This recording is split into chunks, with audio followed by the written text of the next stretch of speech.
Akhirnya, penantian panjang itu mulai mendekati garis akhir. Bertahun-tahun publik Indonesia hanya bisa melihatnya dari kejauhan. Sebuah kapal induk yang pernah menjadi simbol kejayaan armada Italia. Sebuah kapal perang yang pernah membawa jet tempur Harrier mengarungi Laut Mediterania. Dan kini, kapal yang sama dikabarkan sedang memasuki fase persiapan untuk meninggalkan tanah kelahirannya menuju rumah baru bernama Indonesia. Ya, ex Giuseppe Garibaldi. Atau jika seluruh proses berjalan sesuai rencana, kelak akan dikenal sebagai KRI Gajah Mada. Pertanyaannya sekarang bukan lagi apakah kapal ini akan datang, tetapi kapan ia akan tiba. Dan di tengah dunia yang sedang bergejolak, terutama setelah kawasan Teluk dan Selat Hormuz kembali menjadi titik panas geopolitik, mampukah Garibaldi berlayar melalui rute normal, atau justru harus memutar jauh sebelum akhirnya mengibarkan merah putih di Nusantara?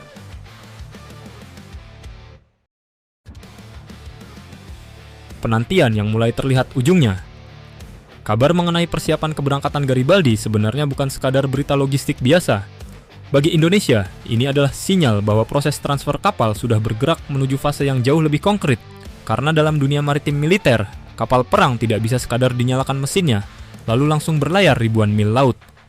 Ada inspeksi teknis, ada sertifikasi pelayaran, ada persiapan kru, ada penyesuaian sistem, ada pemeriksaan mesin, generator, radar, sistem navigasi, hingga kesiapan lambung untuk perjalanan lintas samudra.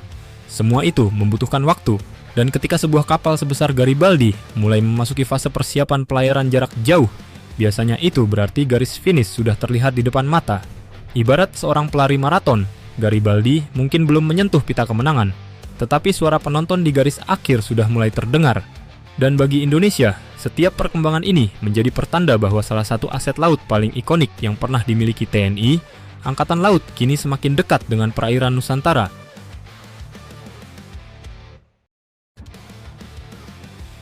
Perjalanan panjang menuju rumah baru. Namun datang ke Indonesia bukan perkara sederhana. Garibaldi harus menempuh perjalanan ribuan mil laut. Jika menggunakan jalur normal, kapal akan meninggalkan Italia, memasuki Laut Mediterania, melintasi terusan Suez, masuk ke Laut Merah, kemudian menuju Teluk Aden sebelum melanjutkan pelayaran ke Samudra Hindia, dan akhirnya memasuki perairan Indonesia. Di atas peta, jalur ini terlihat lurus. Tetapi geopolitik tidak pernah sesederhana peta. Dunia hari ini sedang memasuki era di mana setiap selat strategis bisa berubah menjadi titik ketegangan hanya dalam hitungan hari. Dan salah satu yang paling diperhatikan tentu kawasan Teluk Persia serta Selat Hormuz. Meski Garibaldi tidak harus melewati Hormuz secara langsung untuk menuju Indonesia, ketegangan di kawasan tersebut tetap dapat mempengaruhi lalu lintas maritim regional. Risiko keamanan, pengaturan jalur pelayaran, hingga perubahan pola operasi kapal-kapal militer barat bisa berdampak terhadap perencanaan perjalanan. Karena itu muncul pertanyaan menarik. Apakah Garibaldi akan menggunakan rute tercepat? Atau justru mengambil pendekatan yang lebih aman dengan sejumlah penyesuaian perjalanan? Jawabannya bergantung pada situasi keamanan ketika kapal benar-benar berangkat. Namun satu hal pasti, armada sebesar ini tidak akan berlayar tanpa perencanaan yang sangat matang.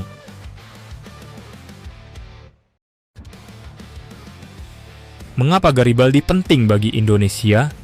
Disinilah kita sering salah memahami. Sebagian menganggap Garibaldi hanya kapal tua yang dipindahkan dari Eropa ke Asia. Padahal nilai strategisnya jauh lebih besar daripada sekadar umur kapal. Karena yang dibeli Indonesia bukan hanya baja.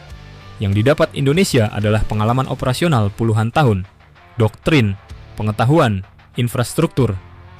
Dan yang paling penting, pengalaman mengoperasikan kapal berukuran kapal induk. Inilah bagian yang sering tidak terlihat oleh publik. Dalam dunia militer modern, kemampuan mengoperasikan platform besar sama berharganya dengan platform itu sendiri.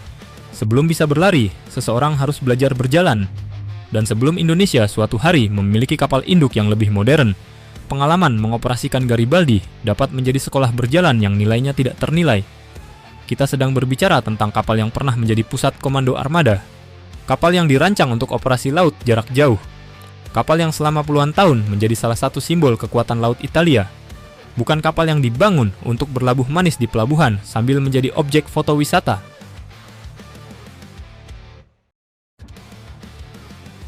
Garibaldi tiba. Apa yang akan terjadi? Bayangkan momen itu. Di cakrawala laut Indonesia muncul siluet besar yang perlahan mendekat. Bendera merah putih berkibar di atas kapal yang selama puluhan tahun dikenal dunia sebagai Giuseppe Garibaldi. Bagi banyak negara ASEAN, pemandangan tersebut akan menjadi pesan yang sangat jelas. Indonesia sedang meningkatkan level permainan. Karena selama ini pembahasan kekuatan laut Indonesia sering terfokus pada jumlah kapal perang. Tetapi kehadiran Garibaldi mengubah percakapan itu. Yang dibahas bukan lagi sekadar jumlah, melainkan kapasitas, kemampuan komando, kemampuan operasi laut jarak jauh, kemampuan membawa berbagai unsur dalam satu platform besar, dan yang tidak kalah penting, kemampuan membangun pengalaman menuju armada yang lebih kompleks di masa depan. Inilah investasi yang hasilnya mungkin tidak langsung terlihat hari ini, tetapi efeknya bisa terasa puluhan tahun ke depan.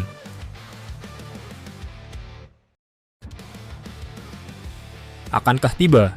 Sebelum HUT TNI 2026, ini pertanyaan yang mulai ramai dibicarakan. Apakah Garibaldi dapat tiba tepat waktu dan ikut meramaikan parade HUT TNI pada Oktober 2026? Secara teori, peluang itu ada. Apalagi jika fase persiapan berjalan lancar dan keberangkatan tidak mengalami hambatan berarti. Namun dalam dunia kapal perang, selalu ada faktor yang sulit diprediksi. Cuaca, teknis, administrasi, koordinasi antar negara, dan tentu saja dinamika keamanan internasional. Karena itu, publik sebaiknya melihat kemungkinan tersebut sebagai bonus yang menyenangkan, bukan kepastian mutlak. Tetapi satu hal yang menarik, semakin banyak kabar mengenai persiapan pelayaran muncul, semakin besar pula indikasi bahwa Indonesia memang tidak perlu menunggu terlalu lama lagi. Jam menuju kedatangan Garibaldi perlahan mulai berdetak, dan setiap detiknya membawa kapal itu semakin dekat menuju Nusantara. Pada akhirnya, kedatangan Garibaldi bukan sekadar soal satu kapal perang berpindah bendera. Ini adalah cerita tentang transformasi, tentang sebuah bangsa kepulauan yang mulai berpikir lebih jauh dari garis pantainya sendiri. Tentang Indonesia yang perlahan membangun kemampuan laut dengan perspektif samudra, bukan sekadar pesisir. Dan ketika suatu hari, KRI Gajah Mada benar-benar membelah ombak Indonesia, yang berlayar bukan hanya kapal induk. Yang berlayar adalah simbol ambisi maritim sebuah negara yang semakin percaya diri menatap cakrawala. Karena bangsa besar tidak dibangun oleh mereka yang hanya menjaga pantai. Bangsa besar dibangun oleh mereka yang berani menatap lautan, lalu memutuskan untuk menguasainya.